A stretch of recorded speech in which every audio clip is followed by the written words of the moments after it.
Les arbres du parc naturel régional du Haut-Languedoc auront-ils suffisamment d'eau quand le réchauffement climatique aura fait son œuvre? Pourra-t-on continuer à exploiter la forêt? Pour répondre à ces questions, des chercheurs sont en train de creuser des trous dans tout le parc, sans fosse pour analyser le sol, des fosses pédologiques.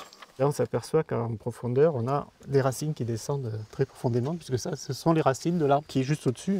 La foison de racines fait que des racines bien vivantes qui fonctionnent et donc qui alimentent en eau la plante. Creuser des trous, en fait, c'est pour avoir des informations très détaillées sur le sol, pour savoir notamment ce qu'on appelle la réserve utile, c'est-à-dire l'eau qui sera disponible dans le sol, en l'occurrence là pour les arbres.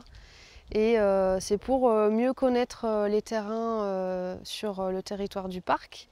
Et donc ça nous permettra de pouvoir mieux conseiller les propriétaires et les gestionnaires forestiers sur leur gestion sylvicole. Selon la parcelle, l'exploitant pourra ainsi recevoir des conseils ciblés sur les essences à planter, les éclaircies à mener, des données regroupées dans une application mobile, un projet créé par le parc du Haut-Languedoc nommé Life Forecast.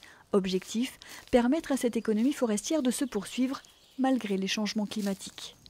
La forêt naturelle, de toute façon, elle s'adapte. Mais pour en faire une production, pour continuer à faire vivre une région autour de cette filière forêt-bois, il faut qu'on puisse adapter nos pratiques. Et à partir de là, la donnée du sol est très importante, puisque c'est le sol qui va donner aux arbres et l'eau et les éléments nutritifs dont ils ont besoin pour se développer.